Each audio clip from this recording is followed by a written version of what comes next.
very confident, says he's going to knock you out in the 9th round.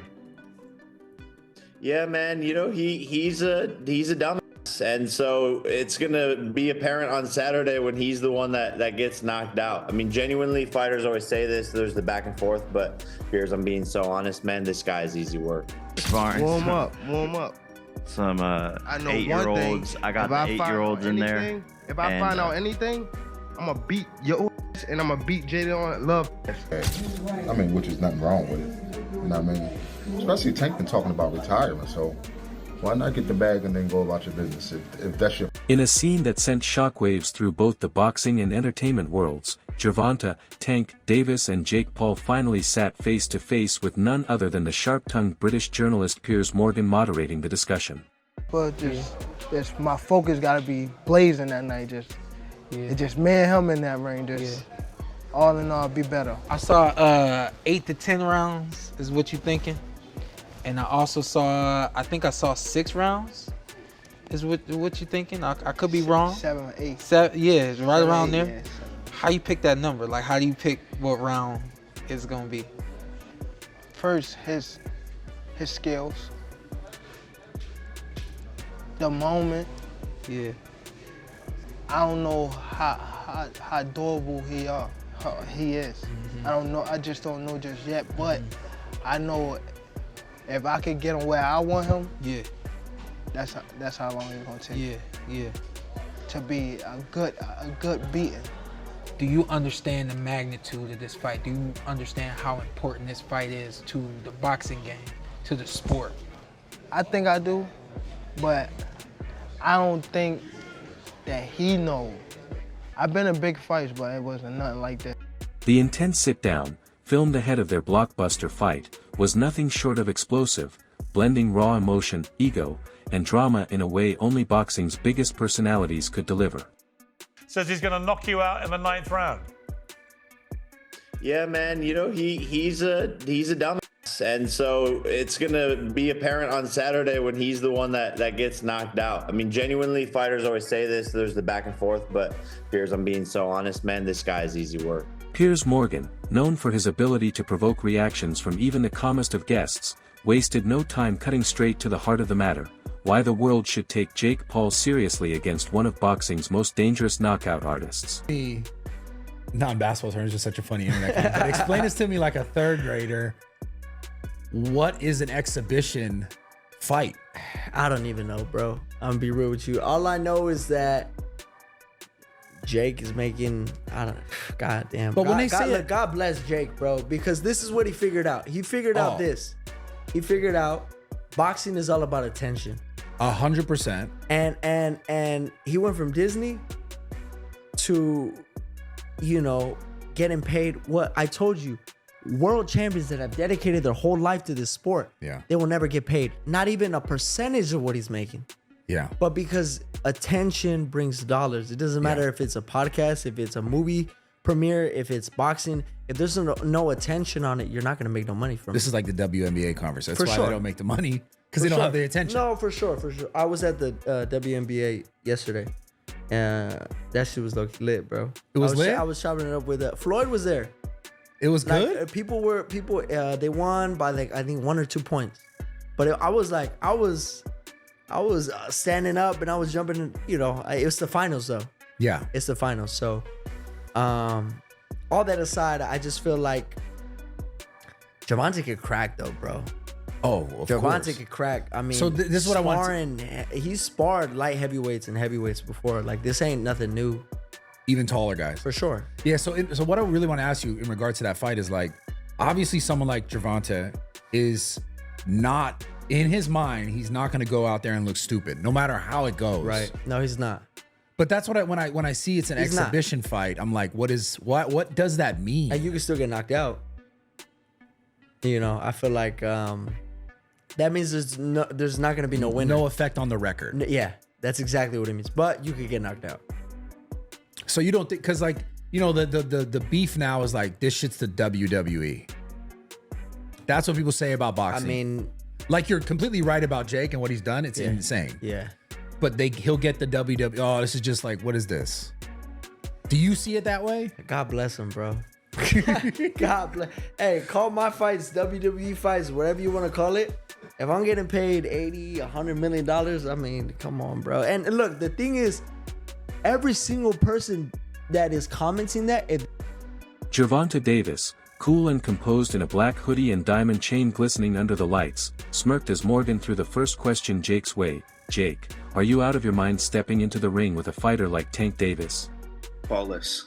Well, there's an end game and a bookend to what Jake Paul's doing, and I think he's getting very close to the bone with this one because it doesn't really work. It's the biggest freak show so far. Like you say, Gervonta is not in everybody's list, but he's there or thereabouts in the pound for pound list. I mean, since the Lamont Roach fight, people have been down on him a little bit more. You know, a lot of people think he might have lost that fight, you know. Obviously, his troubles and travails away from the ring have meant that, you know, people are starting to question at 33 now, is he? No, I don't even think he's that. 31. I think it's 31 max, 31. Yeah. But they're beginning to question his validity. But yeah. 31, yeah? 30, okay. Yeah. They're beginning to question, or I think we all are, but people are in general beginning to, pundits, and some fans are beginning to question his validity in that top 10 pound for pound list. I think he belongs there myself, or just outside it. Certainly in the top 15, no question. Maybe top 13. I think I've got him. I think I had him at 11 or 12, but might have done a list on Saturday night. And obviously we want to see him in the ring with Shakur Stevenson. It's the big fight. Or even in Naoya Inoue at some point, which is a fantasy matchup that I remember dreaming about around the same time I was dreaming about Terence Crawford and Saul Canelo Alvarez a couple of years ago. Jake, ever the provocateur, leaned forward and fired back with confidence, saying, "I'm not crazy, I'm calculated. People said I couldn't beat an Gibb, they said I couldn't knock out Tyron Woodley, they said I wouldn't last against Nate Diaz, and here I am, fighting one of the pound-for-pound best." Especially Tank been talking about retiring, so why not get the bag and then go about your business if that's your plan? I mean, if that's your plan to retire, then go get the bag and go about your business. You ain't doing nothing wrong. I'm not against it. You got some people that are very critical, Tank. Does it make sense depending on what you're in boxing for? Because you got some people that want to fight the best. You got some people that want the accolades, the belts, you know, the undisputeds. And you got some people that just came in this game like, look, I'm trying to get my family out of poverty and give us generational wealth. Does it all depend on what you decided to box for? Well, I mean, Tank accomplished a lot at a young age. You know what I mean? He accomplished a lot at a young age. So I wouldn't be mad if he took the bag and went about his business and never fought again. You know what I mean? Plus, like, look at some of the things that he's going through. You know what I'm saying? So, you know, a lot of that can affect you as well. You know what I'm saying? Like when you're trying to be in this game. So I think, you know, get the bag and go. That's your plan. Get the bag and go. For me, of course, I wanted to see him fight Shakur. I wanted to see him fight Devin. Yeah, we know. I'm here to shock the world again. The room buzzed with energy as Piers turned to Davis, who chuckled before replying, "You're not shocking nobody, bro. You playing boxing. I live this. I breathe this. This is my life, not YouTube views or entertainment. When we get in that ring, I'm gonna show you there's levels to this sport." Morgan grinned, sensing the tension rising. "Jake, he says you're playing boxing. Are you?" Jake smirked, tapping the table. "If I'm playing, then why is everyone watching me? Why are real fighters lining up for a payday with me? I bring eyes, I bring business, and I bring pain. Tank's gonna find out the hard way that this YouTuber hits like a heavyweight. It was lame, and even though Jake Paul tried to egg him on and try to goad Gervonta Davis on, he's dealing with somebody that is not a quick-witted, thinker. He's not a quick-witted speaker. Tank Davis is explosive in the ring. He's fast and powerful in the ring. He's charismatic inside the ring when he's punching. But when you put a microphone in front of him, he's not articulate. He doesn't know how to quickly respond to people. He stutters a lot. He does more stuttering than talking. So Gervonta Davis in front of a microphone is not going to sell. So Tank Davis shouldn't be put in a podium like that. He should have speakers for him. He should have someone talking for him. He should have a mouthpiece. Tank Davis is not going to sell this fight. And Jake Paul knows it. That's the reason he kept throwing jabs at him. He tried to get Tank out of his shell. Tank's not quick verbally enough. He's not quick-witted. He's not quick with the tongue. So in order for him to sell this fight, he's going to have an adversary that can spit something back. Like, for instance, Chavez Jr., he didn't have that quick-witted response, but he had the backing. He had the loyal following. And Chavez Jr., like many Mexicans, don't need to speak because they do all their fighting in the ring, and people know that. Tank Davis, I don't know, man. He didn't look good in his last fight. He's not fighting the killers in his division. People are getting off that Tank train, and we know that he's had his issues outside the ring. The love's not there anymore. Tank Davis is losing a lot of passion, a lot of followers, and people aren't buying this circus that Jake Paul's trying to sell. And I'm glad that people are getting off this train. The commission in Georgia got off this damn train. That's why they had to move this fight to Florida or anything. Davis immediately leaned in, face tightening, saying, "You can't hit what you can't see. I'm gonna make you miss, make you pay, and make you remember why you should have stayed on YouTube." The audience behind the cameras gasped as the two men locked eyes, their stares heavy with animosity and mutual determination. Piers, loving every second of it, asked, "Gervonta, you've fought world champions, undefeated prospects. Why take Jake Paul seriously?" Jake Paul legitimately cooked Gervonta Davis in that press conference, and I really don't know how to feel about that. And to be honest with you, I still don't understand how boxing even allowed this to be made. Like, I don't. Like, dog, this is not an overstatement. Like, literally one of the core pillars holding up boxing is, like this literal, like, fake superiority complex that they have over literally every other combat sport. Despite literally being the least effective main combat sport there is. Brother, kickboxing, Muay Thai, Brazilian Jiu-Jitsu, wrestling, brother, I put judo over I put boxing. In terms of practicality of combat, oh yeah, 100%. Brother, if Jake Paul makes it competitive against Gervonta Davis, I'm looking at this like, brother. Oh, well, weight difference, brother. Gervonta Davis has been training his entire life. I'm sorry, bro. It's bad enough that the fact that if this was under any other combat sport, this would literally be like one of the most one-sided matchups of all time. And it wouldn't be in favor of Davis. No, dog, if you did this under an MMA rule set, oh my gosh, bro, Paul cooks Gervonta. It's not close at all. Like, round one finish level. Like, understand this, Gervonta Davis versus Jake Paul is taking place in literally the only combat sport where Davis should win. I'm still shocked that they allowed it to be made. Because, like, there's no upside. If Jake Paul beats Gervonta Davis, now we're kind of looking like, wait a minute. What? Like, brother, don't forget. I still think it's a horrible look that Tyson Fury couldn't finish Francis Ngannou. That is so bad. Well, Francis Ngannou's a great boxer. Francis Ngannou, no joke, is one of the worst boxers to ever be in the UFC. He just has absurd power. No, look at the technique of Francis Ngannou. It's not that good.